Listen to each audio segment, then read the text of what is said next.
Evening and welcome to Story Hour. I'm tonight's host, Laura Blackwell. My co-host, the marvelous Daniel Marcus, started Story Hour over 5 years ago just to give somebody a little something to hold on to in the middle of the week during the pandemic. And 5 years later, we still need that in the middle of the week. So that's what we do. We have two fabulous writers reading their own fantastic stories, complete stories end to end.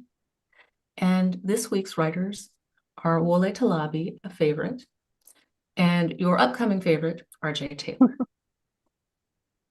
If you are here on Zoom, feel free to join in on the text chat off on the side. Nice to see so many of you here tonight. And if you're joining us on YouTube, thank you.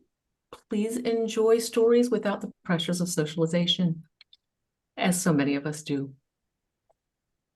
So our first reader tonight is R.J. Taylor. R.J. Taylor is a writer of fantasy, sci-fi, and weird stories with a dark, troubled backstory as a public librarian.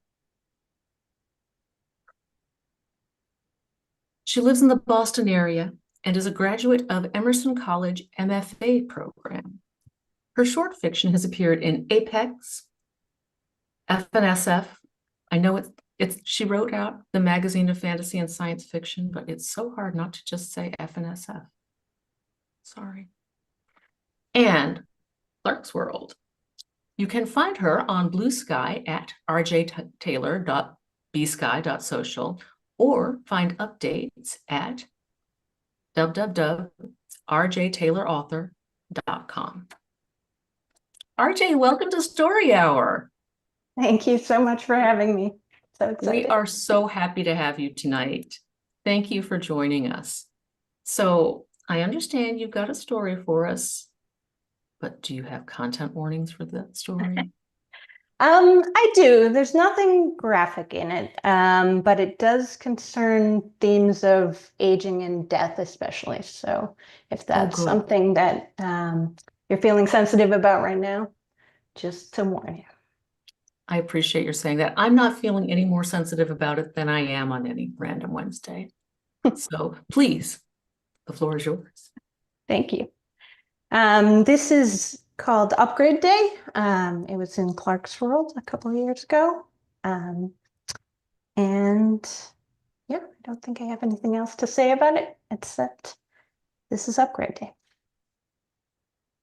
Today is Upgrade Day, and Gabriel, a model 2098 post-human intelligence robotic service assistant, wears an appropriately festive hat. The perfect cone of polka-dotted purple paper slopes to one side of his head, his glossy plastic surface giving the weak elastic band no purchase. At 10 years old, Lily has a professional approach to birthdays, and as soon as she notices the hat's downward trajectory, she climbs Gabriel's legs and stands tiptoe on his laps so she can straighten it. He smiles. More accurately, the white line of light on his face screen curves upward, but he still thinks of it as a smile. Lily wraps her arms around him and he returns the hug. Juan and Kira, the parents of his family, have been exhibiting signs of anxiety most of the day, and now, seeing Lily embracing him, they trade another glance. These expressions are abnormal. Gabriel considers the data but draws no conclusions. Juan returns to fiddling with the family light tablet, pulling out its extension and aiming its screen at Gabriel. "Gather for the photo, everyone, gather," Juan says, and waves to the scattering of other children and family friends sitting throughout the small living room. Lily sits down on Gabriel's lap and the other young humans pile around them. The older humans are slower to join, but eventually the tablet begins a countdown. Gabriel can't decide if his smile should be 500 or 1,000 pixels wide. Goes for the bigger one first, but then thinks it's excessive and switches back just as the photograph is taken. In the print pulled from the tablet, his face screen is a blurred jumble of output. But before he can become self-conscious, the young humans begin playing with him, and he turns his primary focus towards their entertainment. His secondary processes scan the room for information, curious still about Juan and Kira's anxieties. "I can't believe you do all this for a machine," an older man says to Kira. He faces away from Gabriel's visual outputs, but the voice matches a business partner of hers. Kira swallows a little of her drink. "He's a good support for Lily." She hesitates, then adds, "And he used to be a person." The man expels a small cough-like laugh. Used to. Don't get too attached to your gadgets. That's not healthy." Kira is silent for only a heartbeat, but Gabriel can read irritation in her features. He needs to get upgraded anyway. "And you make it fun for Lily. That's great," the man says. But then his voice drops even lower. "I understand there's some price gouging going on. We made it work this year." "Next year, are you finally switching over? I'm really liking my Rain. I got a JX last summer, more machine than man and much faster processing." Kira makes a noise. The half-hum Gabriel recognized as a lack of interest. But the man continues and tells her about his new service assistant for 27 minutes, during which Gabriel tells stories to the children, observes continued heightened tension levels in Juan, and adjusts the climate settings of the room to account for its increased capacity. The party continues, and until the last guest leaves, Gabriel performs his duties with ease, while part of his processing still contemplates the anxiety of his family. Lily falls asleep on his lap, and he carries her to her bed. When he returns to the living room, Juan and Kira are standing side by side, a wrapped present in Juan's hands. Gabriel knows it is an upgrade packet, new hardware components for those which will have corroded over the year, easily snapped into place while he runs through system updates. Other people brought their machines to a service shop only after their systems started malfunctioning, dumped them off, and had them shipped back. More still just bought the next model. But Juan and Kira ordered every year's upgrade to be sent to the house just so they could wrap it up for him. "It's not an upgrade without presents," Kira said the first year. "Thank you," Gabriel says now, taking the package, wishing he could express more with his face screen and his voice. 10 years in a robotic body and those desires had begun to fade, but sometimes he still misses things. Smell, he misses that most often. Baking molasses muffins, fresh cut cilantro, a bowl of lemon zest, and touch. As he tears open the present, he pretends he can really feel the thickness of the paper on his fingers, the silky ribbons falling away, the gloss of the upgrade package. Except the black box he holds isn't an upgrade package. It's too small, too streamlined. He turns it over and examines it. It's only a software update. Before Gabriel can express confusion, Juan averts his eyes and apologizes twice. Kira speaks quickly. We couldn't afford it this year, Gabriel. I know it's disappointing, but maybe next year." She shakes her head. I won't lie. No, they'll just raise the price again. You have to understand." Her voice is pleading, ashamed. It's more than we make in a year." Gabriel holds the small box in his hand like a baby bird. He cycles through thoughts and emotions, focusing all his powers on finding the reply that will diminish the pain his family feels. "You have treated me so well. I couldn't have asked for a better afterlife." Kira's lip quivers and Juan covers his face. Trying again, Gabriel says, "The update is perfect. I love it." "It isn't perfect. I'm sorry," Kira says, voice thick, "but it's all we have." "Might as well enjoy it then," Gabriel says, trying to keep his tone light and all the crushing, catastrophic thoughts at bay. He sits down and they hook in the update package, and then Kira kisses his head and Juan gives him a hug. A second before he falls into the trance of the update, he asks, "Does Lily know?" Juan shakes his head. "Not yet." Gabriel gives a tiny nod and then succumbs to the loading screen. He had expected much, much worse when he died. He had sold his afterlife to a robotics company, living freely off their salary until the very moment of his death, when his brain became theirs. Then they poured his neural network into a service assistant frame, and he became a slave to whomever purchased him. He had the right education, genetics, and aptitudes to appeal to the company, but when the day came to sign the contract, he had hesitated. He had seen POHOs, post-hominid intelligences, before, and he noticed they brought out a particular type of malice in their owners. They seemed compelled to assert dominance over the former humans, calling them only by their model number, using them as furniture, or otherwise humiliating them.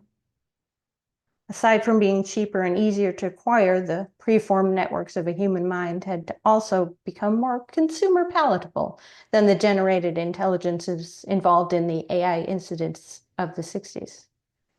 Fear of those incidents and the new anxiety that, in theory, anyone could become one, made those who were never actually in danger of it falling so far need to separate themselves from the machines, to establish a clear line between human and post-human, between people and things.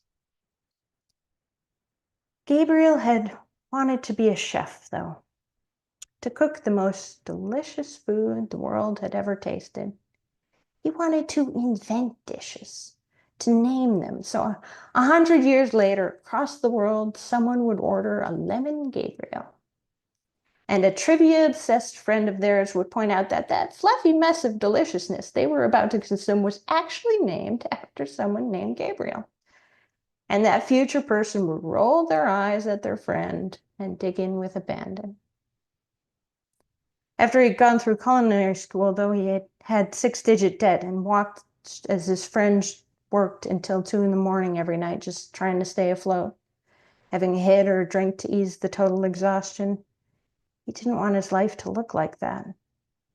If that meant selling his afterlife, well then. He thought of Faust as he signed the contract screen and pressed his eye against the retinal scan. But when he checked his bank account the next day, he fell to the scratched floorboards of his apartment crying. Some part of him hadn't really believed it was real. He cried that entire day, tears of utter relief. And he had gone on to invent dishes, had created a small restaurant that lost money every year but was adored by the locals. Maybe he would have created the Lemon Gabriel. And maybe it would have been enjoyed 100 years later by someone on the other side of the world than their annoying friend. Maybe. Except that on his 28th birthday, as he was leaving his restaurant to head home for the night, a truck running on virus-riddled software jumped the curb and ended his life. He consoles himself in his servitude with 3 things. First, he was able to live the life he wanted. Second, the family that owns him is kind. And third, he never had to grow old. But now, as he rises back into full awareness from the updates, he realizes he will age. His hardware, his body, will begin to corrupt. And eventually, even the updates will fail to keep his software running properly. Kira stands in the doorway watching him. He pushes his pixels up into a smile. She will watch him die, as will Juan and Lily, or Lily. One of his first duties had been tending to her infant needs. Now she will watch him slowly corrode. An eccentric quadrillionaire who'd chosen a robotic afterlife might manage to pay for a new mind transferred to a new body when their model began to fail. Death, they joke, is the new puberty. But a service assistant is single use. And as his model becomes obsolete, so does whatever remains of his mind. Kira pulls a stool over and sits beside him. Updates done? He unplugs. Done, thank you. Juan and I talked last night, and we came up with an idea. She examines the screen of his face. Do you, Gabriel, think you made the right choice back, she waves vaguely, back there. When a poho is created, it keeps its human memories and emotions, even as it is filled with new programs, such as a compulsion to obey commands and a damper on personal ambition. As an extra safety measure, they're assembled as far away from their former human lives as possible, starting them in a fresh new afterlife. I made a good life, Gabriel replies, back there. It's over now. He thinks he ought to feel sorrow. He never became famous after all, but he feels instead gratitude. He had expected true slavery to be the cost of pursuing his dreams. Kira nods. I think I am going to apply. It takes Gabriel a few moments of processing to understand. No! The outburst of emotion is more than his auditory output can convey. Kira's taken aback. He hardly ever raises his outputs. But then, she stammers, we could pay for your upgrades. Gabriel tries to form his thousand thoughts into a coherent sentence. I was lucky. I am lucky. That isn't quite right. It's not quite what he wants to say. Don't destroy tomorrow for today. Not for me. Not for this. He waves at his robotics, the whole of him. Kira leans back, eyes wide. But Lily, if I were a dog, you'd have me put down. Gabriel, you're a person. Then let me face it, like a person. He puts a hand gently on her knee. Let me accept what I am. Her lip begins trembling again, but she nods. And so Gabriel lives, as much as a machine can. His processes slow, lag. After a few years, his hardware begins to malfunction. He holds on. He holds on until Lily is out of school. In the photograph of her graduation, he's in the back, stuck in a seated position, shuddering and shaking, most of his motor functions shot. But he wears a 1,000-pixel smile. Not long after, his core processes fail. His face screen flickers for a day and then goes black. And all the tiny electrical impulses of a lifetime or two dissipate for the last time.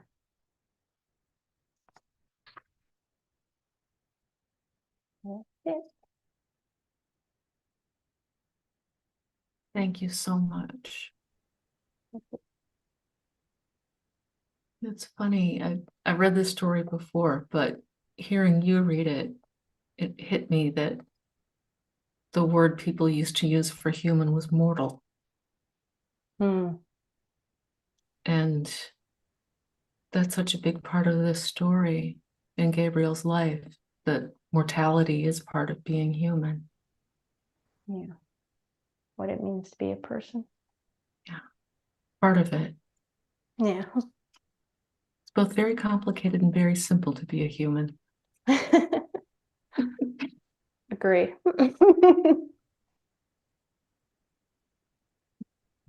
Thank you. That was wonderful. It is our way at Story Hour to just take a moment between our readings and let the first one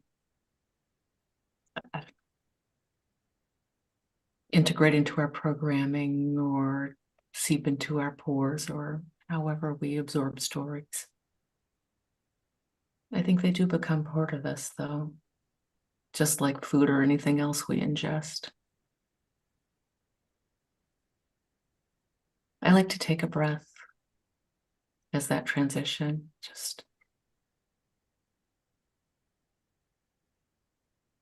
and then I'm ready for a new story. And tonight, we are lucky to have Wole Talabi back. Wole Talabi is an engineer, writer, and editor from Nigeria. He is the author of World Fantasy Award nominated novel Shigidi and the Brass Head of Obalufon. I'm so bad at this word. Obalufon. I'm so bad at it's a name. It's not a word. It's a name. Obalufon. One of the Washington Post's top 10 science fiction and fantasy books of 2023, which was also nominated for a Nebula Award, Locus Award, British Fantasy Award, and other major awards. There are more, too many to list. His short fiction, he's being modest, don't let him. This book is seriously good.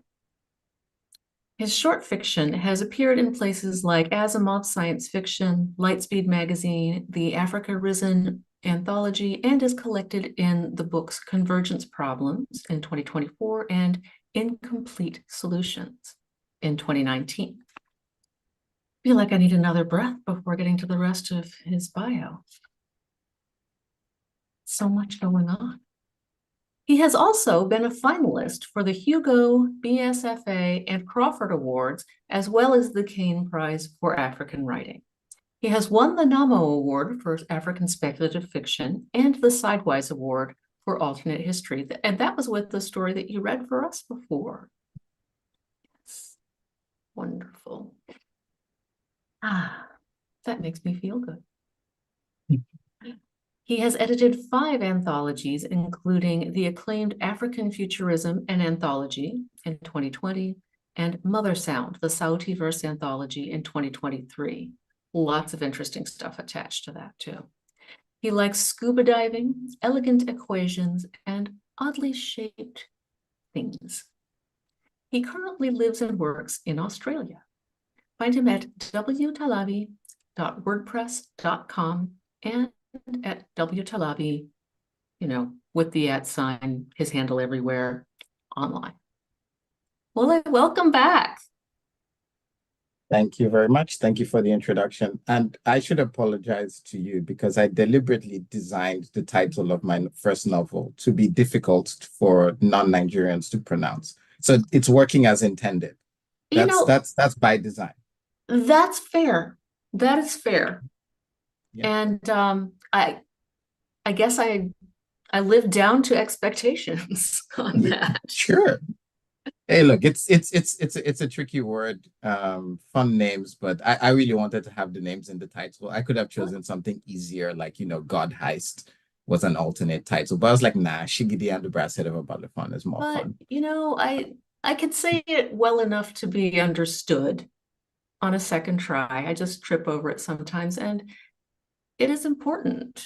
The whole book is one of the major themes, I should say. You can never say the whole book is about, but one of the major themes is about,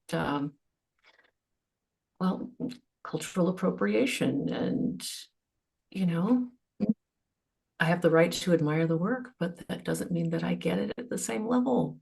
And I'm comfortable with that. I still enjoy it, and I will still endeavor to do better. Awesome. Perfect. Thank you. Thank you. And thank you for having me back. It's always fun getting to read. So, because I don't really get to do a lot of oral, reading of stories. I know a lot of authors read their stories out loud when they're writing and editing them. I hardly ever do that. It sounds weird to me. I don't like the sound of my voice. Even right now, it feels weird. But, Story Hour is an excuse to read out loud. So thank you. I will read a relatively short story from my latest collection called Convergence Problems, out now in good bookstores around the world, I think. If a bookstore doesn't have it, they're not a good bookstore, is the implication of that statement, I just realized, which is probably not a good thing to say. But anyway, if they tell you they can't even get it, they're definitely not a bookstore. If they don't even try, because ignorance is a curable condition. It is, indeed. I'm also going to say I really loved your story, RJ, and I think I love that you picked it because there is some thematic resonance between the story you picked and the one I picked as well. And I'm not going to say what it is, but hopefully by the end, everyone listening will see, potential connection. And we did not plan this at all. I had no clue what you were going to read. So I just enjoyed being surprised, and hopefully everyone listening also enjoys this story. In terms of content warnings, it's set kind of during a war, so there is a bit of stylized violence, nothing too graphic. And it does deal with similar themes as RJ's story. So I think if you could handle that, you can handle this. Let's say it that way. All right. Okay. So this is called Lights in the Sky. Ooh, before I begin, I should also say there is a story behind me writing this story, which I might talk about at the end. But the only thing to keep in mind is it was a Christmas present. Okay. Lights in the Sky. Open your eyes. Be mildly disturbed by the acrid smell of rapidly dissolving flesh all around you and the taut, unfamiliar curtain of starless purple sky above. Do not let the cacophony of scudding projectiles and condensed impact explosions all around you send you into a panic. It's just a war, just another war.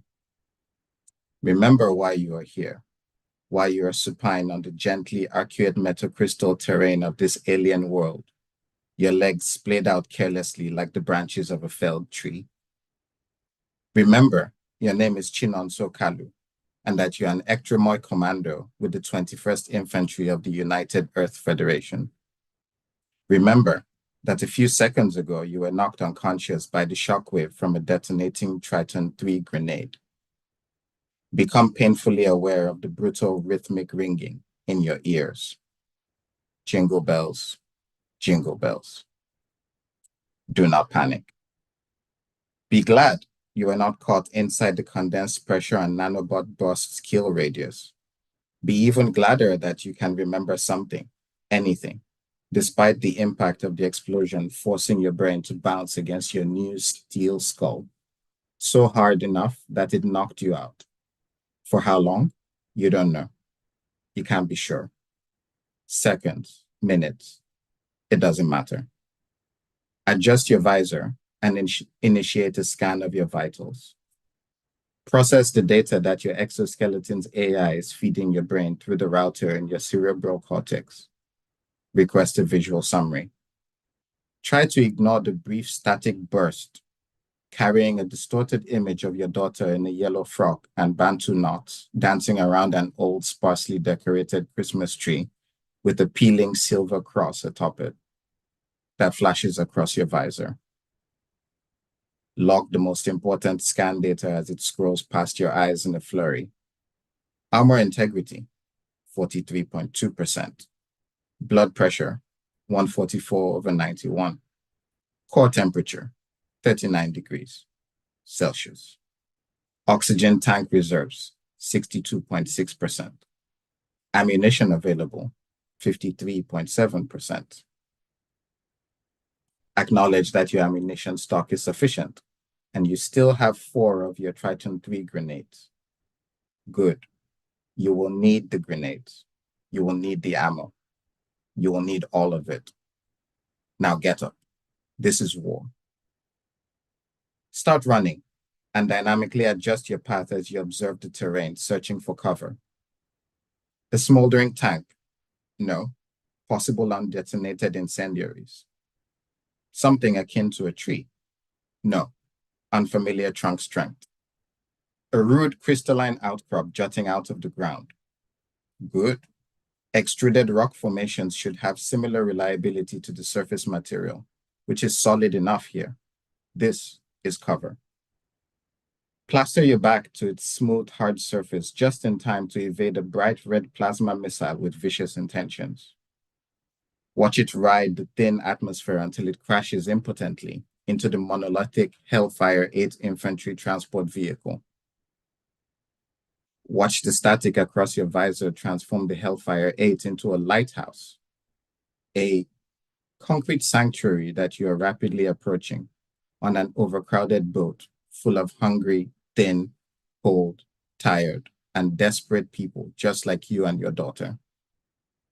An old man passes you a large bottle of scotch, wrapped in a dirty, peeling brown paper bag with the number 25 crudely written on it.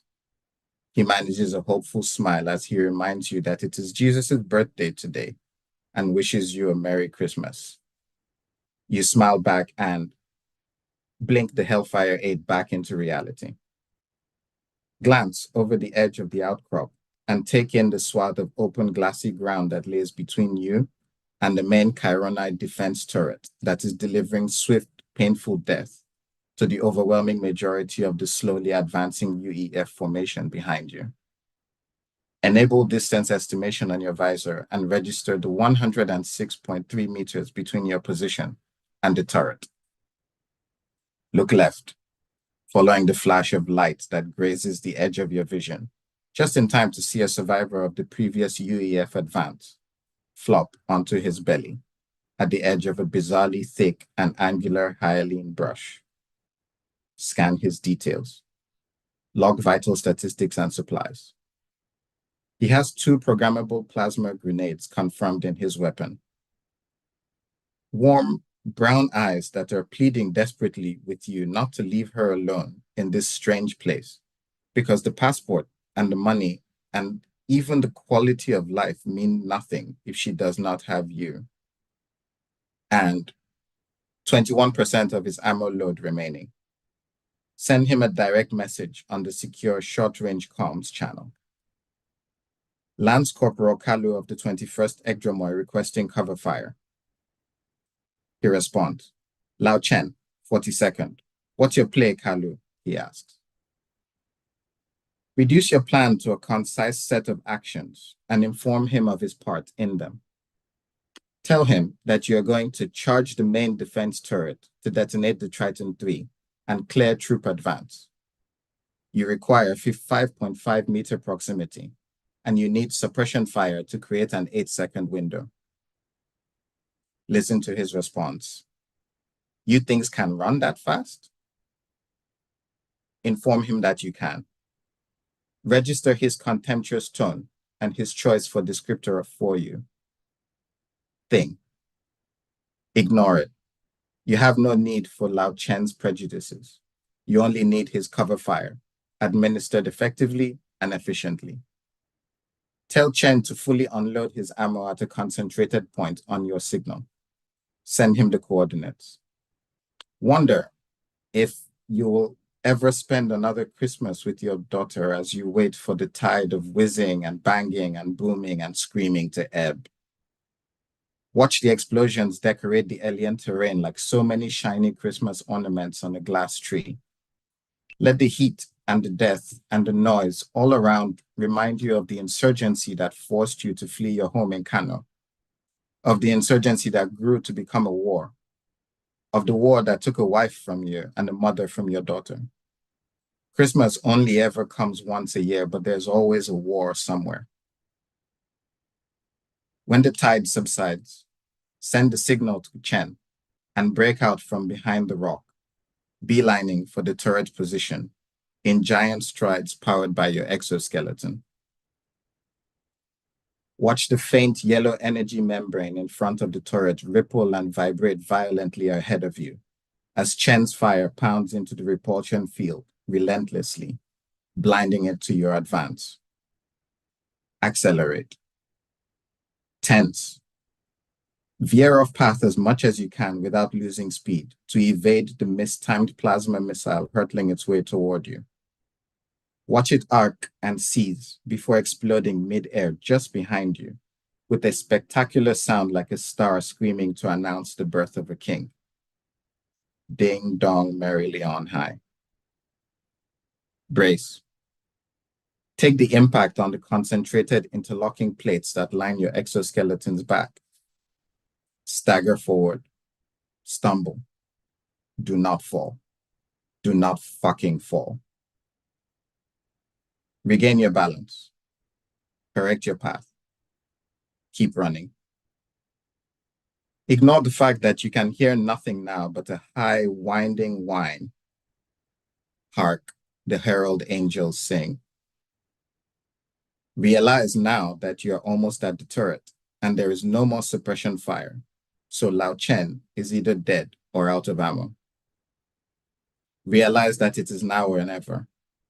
Realize that you will have to, you must enlist to secure her future.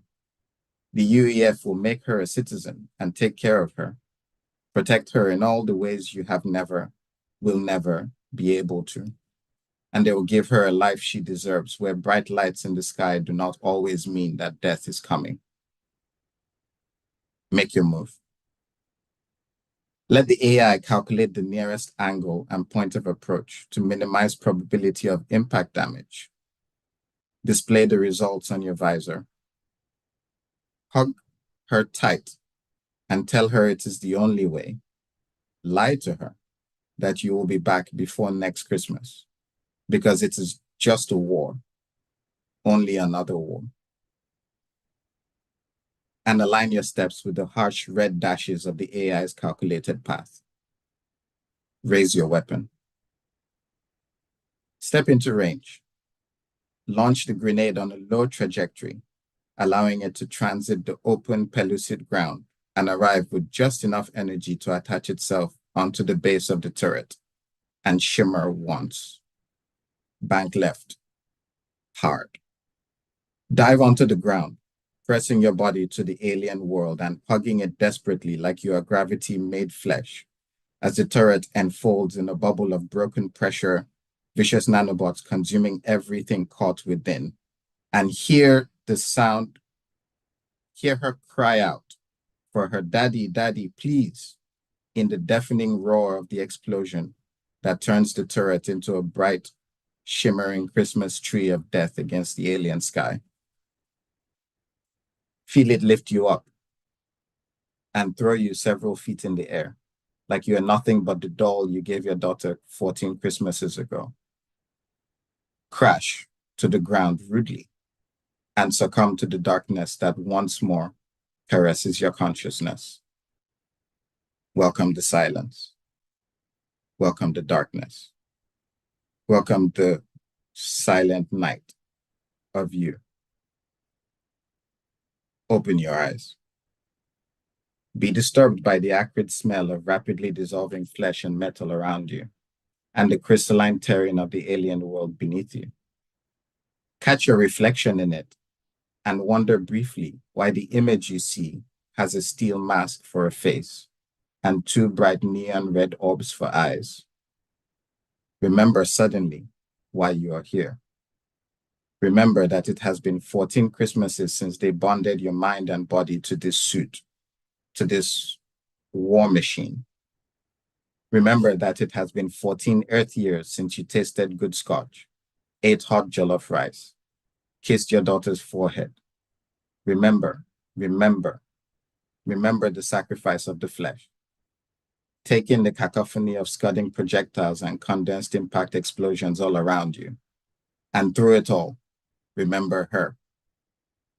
Now get up. This is war. The end.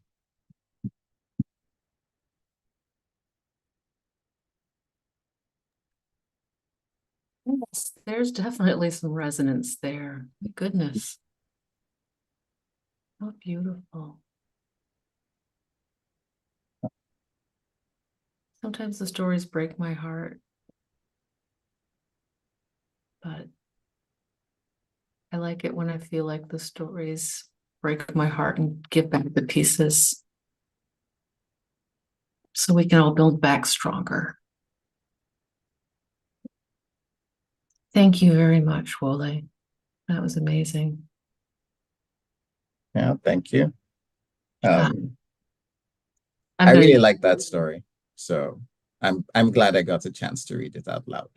That's the first time I've done that, by the way. oh, First time really? I've read it out loud. I think I wrote it maybe 10 years ago, maybe longer. Oh, wow. Yeah. Wow, that's amazing. Oh, Cliff Winnick just said in the chat that his headcanon is that these stories take place in the same universe. Maybe they do. Maybe the same corporation. Yeah. You know, it's the sad thing is, I think so many corporations would do the same thing. Yeah. Yeah. Why do they all want to be Weyland-Yutani? Indeed. Thank you, Wole. So many people don't know what I'm talking about when I do that. When I talk about Weyland-Yutani from the Alien movies, folks. Some of us. I feel like most people in this room would recognize that reference. Yeah. Yeah, I think most people get it, but don't get the specific reference. So, wow. This has been quite an evening of stories, and it's one that I'm going to want to watch again. Definitely. And every week is different. Every single story hour is different. Just as every story is different, the play between the two or more in an evening makes its own theme. And next week we have Victorian Nations and Premi Mohammed. So it's another, exciting debut at Story Hour paired with one of our favorites. And Sam Reveline will be our guest host. I do recommend checking storyhour2020.com the day of the reading for any announcements, any changes. And it's also just a great place to check the upcoming schedule, see what you have to look forward to, and check the recordings page, see what you've missed and, what you want to just see again. R.J. Taylor, Wole Talabi, thank you so much for these stories tonight. And thank you to my co-host, Daniel Marcus. See you in a few weeks. Hope you're having fun, but see what you missed. Thank you very much for hosting us. Oh, I just realized I should probably share the link to Convergence Problems in case anyone wants to get it and other cool stories in it, because absolutely. Promotional malpractice not to.